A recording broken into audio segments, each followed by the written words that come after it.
Hey, God bless your family. Welcome to Pastor Jerome TV. I'm your host, Pastor Jerome. And I just want to say something to y'all about, don't just trust people just because they have a title. There's so much going on, in society today that we have to be careful about just giving our trust to people, blind trust.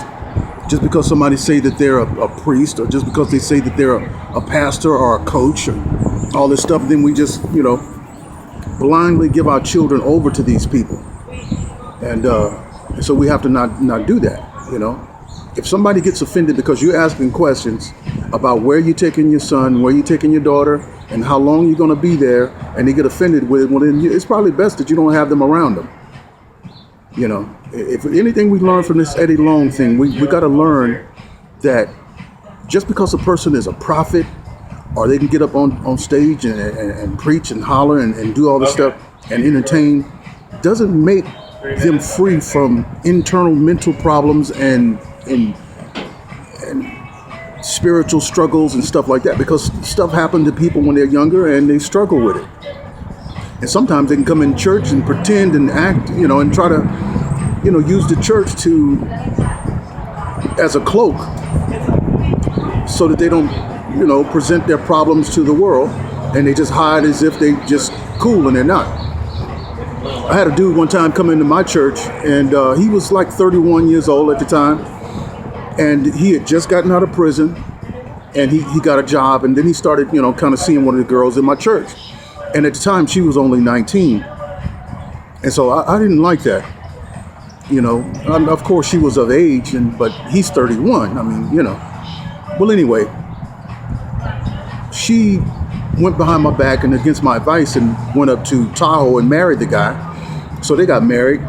And so eventually over time, I began to just accept the fact that they were married and members of my church. So every time I saw him in the church, he kept coming to me talking about he wanted to work with the youth and he wanted to work with the children. And I said, hey, it's a process, and you're just getting into the church and you got to be under some Bible study, be under the teaching. I just don't release my youth into the hands of just anybody. I was just telling that. And him and his wife were very adamant about him working with the youth. And for some reason, I just didn't like, the feeling of it. So anyway, it was exposed to me that he was on Megan's list as a pedophile. He had been to prison. The reason why he had gone to prison is because he had anally raped two young girls. One was 11 and one was 7 years old. And so I called him into my office and called him out on the carpet on it. And eventually I kicked both of them out of the church. I kicked her out of the church because she knew it. And she knew that he was trying hard to get into the youth ministry at the church. Now just imagine that if I had let him come into the church and work with the youth, and then he touched some of the members' children, now I'm responsible for the damage done to those young people. And so this is the kind of stuff that we have to be more careful of. I know as parents, we want to be trusting and we want to just put them in the hands of good people, and these people are coming and they want to mentor our young people, and our young men need fathers and male figures and stuff like this. But sometimes you just have to take them through a tougher, the people. I'm talking about the pastors, and I'm talking about the prophets and the priests and the coaches and all of the youth workers and all these people. Do not trust teachers. Don't trust people. Don't willingly just give your trust over to people. People say, well, you're a pastor and I just trust you. Don't just trust me just because I have the title of a pastor. Don't do that. Let me earn trust. Let me, through my character and time and who I am, prove who I am. Don't just because anybody can throw a title out there. Anybody can get a bubblegum title off the internet and call themselves a bishop or an apostle or some kind of deep prophet. But that don't make them free from problems. And if I were you, I would not trust my children around these people. If a teacher is coming to if you have a son and a teacher is coming to your home, and she's a female teacher and she's showing special attention to your son, and that doesn't raise a red flag in your mind, you have a problem. If a male teacher is calling your daughter at the house at, just irregular hours, and they're showing your daughter a lot of attention because they think she's a special, student, and all that stuff, well then that needs to raise red flags in your head. You know what it is to be young, and to be impressionable. And as much as they feel like they're grown and they can make their own choices, their brains are not fully developed, and they're just young, and they're just foolish. And we have to do a better job of parenting our kids. Don't just put our kids in the hands of these predators, because really a lot of these people put themselves in position as teachers and pastors and priests and Boy Scout leaders and all these different things in order to have their hand in the cookie jar, so to speak. They want to always be around young people so they can, put their hands on them. So let this just be some type of a warning to us that we as parents have to be more alert and more vigilant. And my kids always laugh at me because I'm not trusting of people, because there's been too many stories out there of people doing stuff, and I don't care how talented they are, how rich they are, any of that stuff. I don't want my children or my grandchildren in any position to be in the hands of some type of sexual predator. And this is for all you wives out there, and you have husbands who are skeptical of people, and husbands that's been around in the streets and they know. And they're asking you not to have their children around certain groups of people. Listen to your husband. And don't put your children in positions to have your children around certain elements and certain people.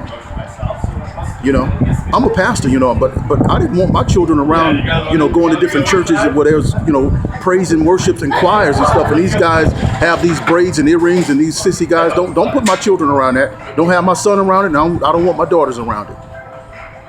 Just because they're in the church doesn't mean that we just automatically give them our trust. Just because a person is a politician or a priest or some kind of elder or prophet or a prayer warrior doesn't mean that you just automatically give them your trust and put your children's safety in their hands. We have to stop doing that. Pedophilia is one of the biggest things going on around the world. Here in America, over 500,000 children are missing every year. And I want all of you to do more investigating into the Pizzagate. This stuff is really starting to hit the fan now. It's starting to come out, and I want some people to be arrested, because not only are they sexing these little babies and 2-year-old children and all this stuff, but they're cutting them and they're eating them and they're torturing them before their death, and they're offering them to Moloch, an ancient god from the Canaanites. And so we have to be more vigilant and stop looking at everything that is political and is politics. We want some people to go to prison for the murder, for the torture, and kidnapping that's going on in this country. But this is Pastor L0ng TV. Please share this message with people so that the message gets out. I want you to know that Pizzagate is real. Pizzagate, and we want the people to come to justice, and we want these crimes. See, let me just say this too. Planned Parenthood is also into the hands of the Illuminati. And this is another slick way for us to take our own money and to pour it into making satanic sacrifices with children. You see, and here's what you got to know too, that these priests, why do you always see stories of priests messing with these little boys? They refuse to marry a woman. They refuse to get married. But they want to steal the essence and innocence from little boys. Now, see, this is what Alex de Crowley taught all those Satanists and Luciferian people, that if you want to have more spiritual power, well, then you've got to get a male participant to submit to you. And that's usually the little choir and altar boys that they molest. Now, this dude named Milo, he just came under great fire just the other day because he admitted in an interview that he was molested by a priest. And in a way, he was saying that helped him open up about his sexuality. Isn't it ironic and strange that most of these people who are into homosexual acts, they always say that they were messed with or bothered by a pedophile when they were younger. So how could they choose to be gay? If you were born or you chose to be gay, well, then why tell the story that somebody fondled you or bothered you or raped you when you were younger.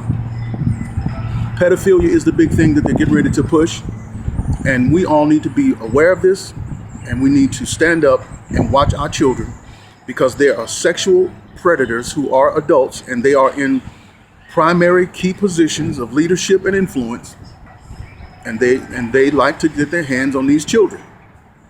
And why don't any of these priests go to prison? Why don't any of these politicians go to prison for the crimes that they commit? The reason why is because the people, the judges and the people that are politicians in high places, they are involved in the same pedophile ring. And Hollywood is the biggest pusher of this stuff. Hollywood is the biggest pimp when it comes to pedophilia. And so let's get away from the politics of everything, and let's all call for justice when it comes down to the rape, murder, molestation, and child trafficking that's going on in this country. Let's all put our energies towards that. I'm Pastor Jerome. Please share the video.